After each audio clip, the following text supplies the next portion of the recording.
Hi friends, आप लोग देख सकते हैं कि कल ही सरस्वती बीपीएससी को लेकर एक मतलब कि आवश्यक सूचना है जिसमें कि दिया गया है कि सरस्वती बीपीएससी में फार्म फिलअप करते वक्त आप लोगों को क्या क्या सावधानी बरतनी चाहिए तथा किन लोगों को छूट दे सकती है। ओबीसी जनरल है उसमें कब से कब तक प्रावधान है, कितना तक मतलब डेट दे सकता है, कब एग्जाम हो सकता है, ये लोग सारा सारा प्रावधान आप लोगों को एक बीपीएससी नोटिस निकाल कर पहले आप लोगों को एक अब दे दिया है, जिसमें कि दिया गया है कि लोगों को अपना मतलब रजिस्ट्रेशन कर मतलब कि जो फार्म फिलअप किए हैं और फॉर्म फिलअप करने के बाद एडिट कर सके। एडिट करने के बाद जो जो उसमें दिया गया है ऑप्शनल उसको फिर उसको मतलब कि फिर से एडिट नहीं किया जा सकता है, मतलब कि फिर से दोबारा उसको एडिट करने के बाद दूसरा आवेदन को सुधारा नहीं जाता, बल्कि एडिट करने के बाद दूसरा ये चेंज कर सकते हैं। यही आप लोगों को कुछ कंफ्यूजन दिया जो कि आगे हम एक वीडियो दिए उसमें दिखाएंगे। चलिए इसी के साथ चलिए आगे वीडियो को देखते हैं, चलिए देखा जाए।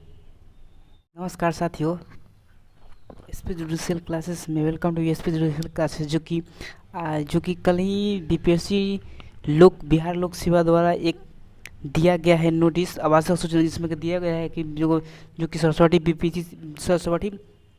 बीपीएससी से संबंधित है, जिसमें कि दिया गया है कि मतलब कि सरस्वती बीपीएससी तक फार्म भरते फिलअप करते समय कौन कौन सावधानी बरतनी चाहिए तथा उसमें से क्या क्या छूट दी जाएगी, क्या क्या नहीं दी जाएगी, कब तक लास्ट डेट है, ये सब सारी प्रावधान दिया गया। चलिए उसको देखा जाए। देखिए सरस्वती बीपीएससी प्रारंभिक प्रवेश परीक्षा के विज्ञापन का प्रकाशन कर दिया गया है, जिसे आयोग के वेबसाइट www.bpsc.NSC इन पर देखा जा सकता है। प्रारंभिक परीक्षा के ऑनलाइन आवेदन करने के समय के रजिस्ट्रेशन, पेमेंट तथा आवेदन भरने की प्रक्रिया एक साथ मतलब कि जो पहले भी प्रक्रिया दी गई थी, रजिस्ट्रेशन और पेमेंट दोनों करने की प्रक्रिया दोनों एक ही साथ कर दी गई है, ठीक ना। चलिए देखा जाए।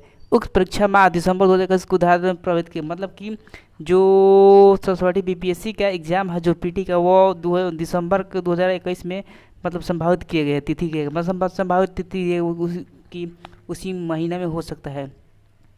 उक्त प्रकाशित विज्ञापन में विस्तृत महत्वपूर्ण निर्देश दिए गए हैं। प्रारंभिक परीक्षा के ऑनलाइन परीक्षा भरने के उम्मीदवार विज्ञापन बारीकी से पूर्ण अध्ययन कर ले। कुछ और देखिए कुछ महत्वपूर्ण निर्देश निम्नलिखित है। पहला देखा जाए, प्रारंभिक परीक्षा में ऑनलाइन आवेदन पत्र में इंगित कलम को आरक्षण का दावा नहीं करने पर आरक्षण का लाभ नहीं मिलेगा।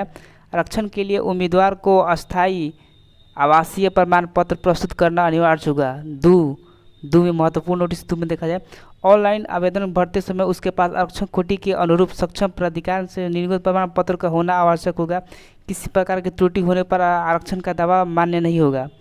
3 में देखा जाए, आरक्षण का दावा करने वाली विवाहित महिलाओं को जाति क्रीमी लेयर रहित प्रमाण पत्र उनके पिता एवं माता से निर्गत होने चाहिए, न कि उसके पति से होना चाहिए। 4 नंबर में देखा जाए, उक्त परीक्षा पर के ऑनलाइन परीक्षा आवेदन करते समय अभ्यर्थी को अपनी जाति के अनुरूप आरक्षण कोटि को सही एवं स्पष्ट रूप से उद्धृत कराना अनिवार्य होगा। 5 में देखिए क्या दिया गया है कि अस्थायी दिव्यांगत प्रमाण पत्र को निर्धारित अवधि के बाद नवीकरणीय नहीं होने का स्थिति में प्रमाण पत्र विद्यमान नहीं होगा।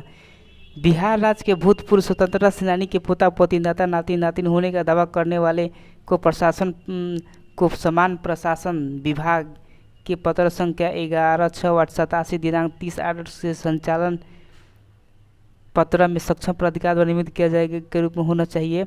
7वां देखा जाए, आर्थिक रूप से कमजोर वर्ग EWS का दावा करने वाला विद्यार्थियों के लिए इस विज्ञापन हेतु वित्तीय वर्ष 2020-21 के आधार पर निर्गत EBC के प्रमाण पत्र देने मान्य होंगे।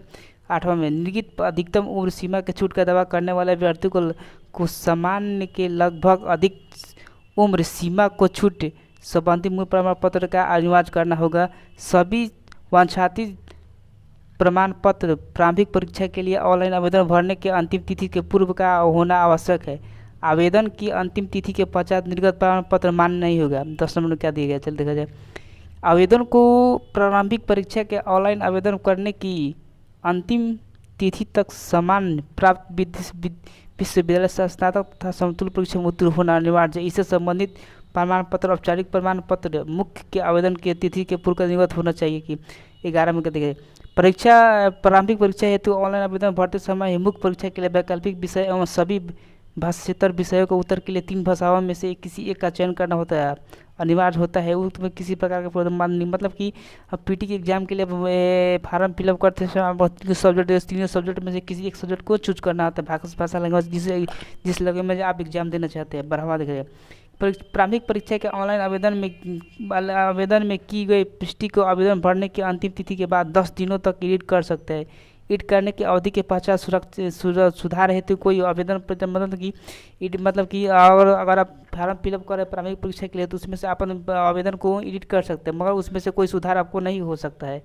ऑनलाइन आवेदन से भरे हुए सूचनाओं का मूल प्रमाण पत्र निकालने के लिए क्रम में विभिन्न पायजन उम्मीदवारों का रद्द कर दी, मतलब कि ऑनलाइन से भरे हुए सूचनाओं का मूल प्रमाण पत्र जो निकाल सकता है तो उसको उसके क्रम में वो उसको क्या दे सकता है, उसको मतलब कि जो फार्म फिलअप किया उसको रद्द किया जाता है।